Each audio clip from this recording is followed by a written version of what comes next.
Yat A, my relatives. This is Mark Charles. I am speaking to you from Washington, D.C., where I live with my family. And today is Wednesday, January 6th of 2021. As I do before every presentation I give, I want to acknowledge that I'm speaking to you from the land of the Piscataway.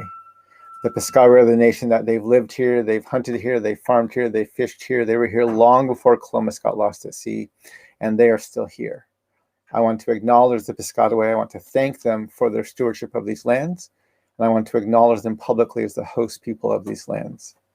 As you know, today has been an extraordinary day. It is about 5:30, and Washington, D.C. is about 30 minutes away from a curfew, which was ordered by our Mayor Muriel Browser, and she's called for a curfew beginning at 6 p.m. Eastern time tonight. Our city has been pretty much locked down for most of the day. We've been told as residents to avoid the downtown mall area. And if you've been watching, there have been riots taking place at the U.S. Capitol since about 1 o'clock this afternoon, when some of the protesters began rioting and broke across the police barriers at the U.S. Capitol and literally began overtaking the Capitol. I'm sure you've seen many of the same video that I've saw, with them going into the chamber and sitting in offices and just climbing the walls and acting as criminals in the capital of our nation. And of course, President Trump has been extremely silent about this. He did do a few tweets calling for peace long after this had even started. And he went on and gave a short video on Twitter. But even in that video, he played the victim card and called the people who are doing these protests very good people. I forget the exact wording that he used. Anyway, he has not been helpful. President Trump has not been helpful in the chaos that is going on for our nation right now. And just a few minutes before President Trump spoke, President-elect Joe Biden gave a speech, and he basically tried to affirm our nation and the world that this is not who we are, and that America is better than this. This is not what America stands for, and this is not who we are. And then he went on to quote a speech by Abraham Lincoln, and trying to call America back to its true ideals. And as a Native man who finished a campaign for president calling for our nation to deal with our racist and sexist and white supremacist foundations, I was disappointed. I'm extremely disappointed by President Trump and many of the GOP who have been instigating this type of behavior, not just today, but for months, actually for years. I've been very disappointed at the behavior and the way that their behavior has been condoned, largely by the political institutions of our nation. I was also very disappointed in President-elect Biden's comments.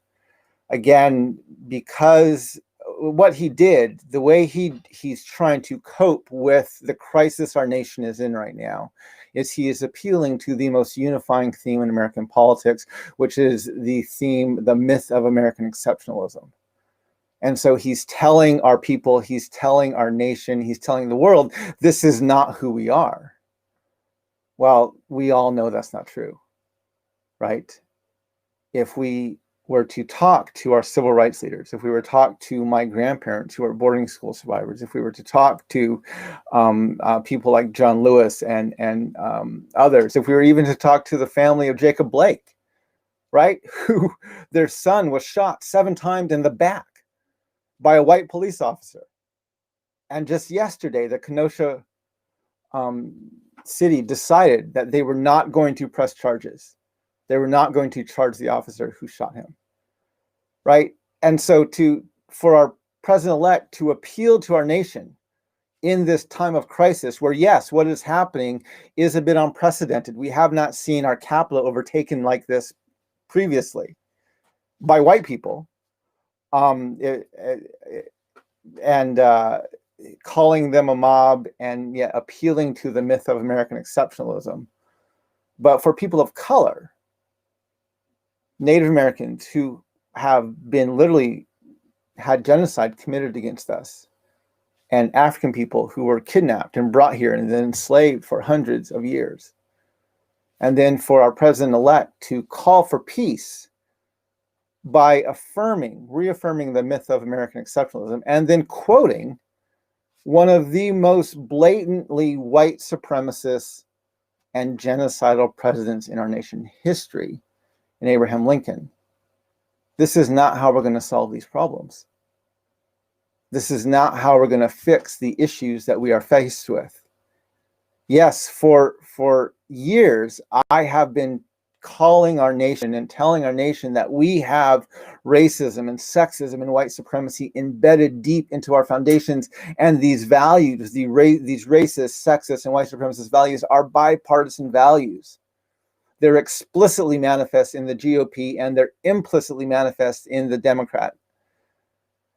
And until we learn how to acknowledge that, we're not going to be able to fix them. And so when we try to deal with this chaos, with these riots, with this crisis, by telling ourselves that we are still exceptional and this is who we are, that's like going to an AA meeting and sitting down and saying, I'm just here for the free cookies. I'm not actually an alcoholic. You're not going to be able to deal with your problem that way. This is where our nation, in the midst of this crisis that we are facing right now, we have to tell ourselves, yes, this is who we are. We were founded on a dehumanizing doctrine of discovery. We have a Declaration of Independence that calls natives savages. We have a Constitution that never mentions women, that specifically excludes natives and counts Africans as 3/5 of a person. We've never abolished slavery. We have a Constitution dripping with white supremacy. We have history of mass and incredible violence against people of color and marginalized peoples throughout our history. This is who we are. This is what white America does when it doesn't get its way. And we have to deal with that. And so these crises are coming to the forefront. They're boiling to the top. And we're not going to be able to deal with them. We're not going to be able to fix the problems by telling ourselves this is not who we are. No, the problem is this is who we are. The question is, who do we want to be? Who do we want to be? Do we want to be an extremely broken, divided, racist, sexist, and white supremacist nation that just learns how to live in denial? Or do we want to be a nation that acknowledges how we were founded, that acknowledges the incredible injustice we've been built upon, that acknowledges the huge disparity in how people have been treated throughout our history, and is able to own that and then move forward? One of the most despicable things about Donald Trump's statement this afternoon was peppered throughout his statement, where he was kept saying the words, we need to walk away and go home peacefully. But he kept on reaffirming how this election was stolen from his people and how they were victims and how it was the evil Democrats who were causing these problems. Of course, he's not diffusing the situation. He's exacerbating it. He's making it worse than it already is. And that's actually what Joe Biden did at the exact same time. When he went on national, global television and said, this is not who we are. And we need to reaffirm who we are. And then again, he quoted Abraham Lincoln, one of the most white supremacist and genocidal presidents in our nation's history.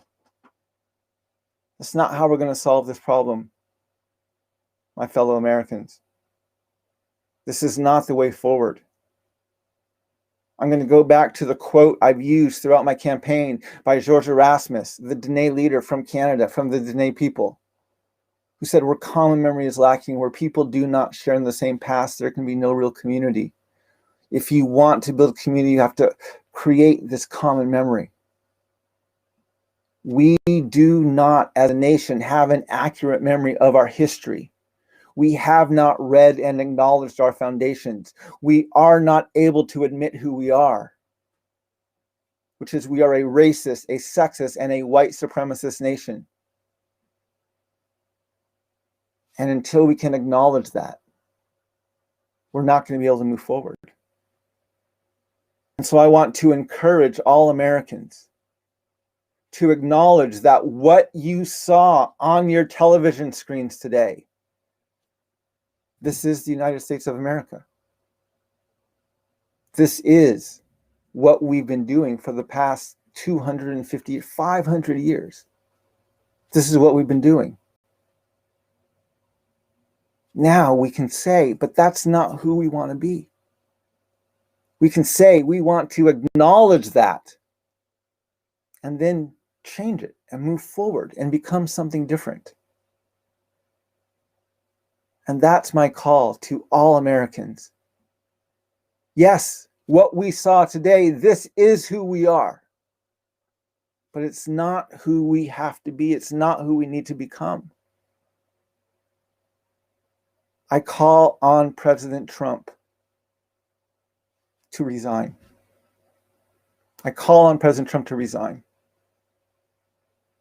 He has demonstrated he is incapable of leading this nation to a better and healthy place. And I call on Joe Biden to surround yourself with people who have a different memory than you do. Not just with people of color. Because you're surrounding, yes, you're creating, Mr. Biden, President-elect Biden, you're creating a diverse cabinet. You're creating some diversity, but most of the people you're surrounding yourself with still think like you and accept the reality that you live in.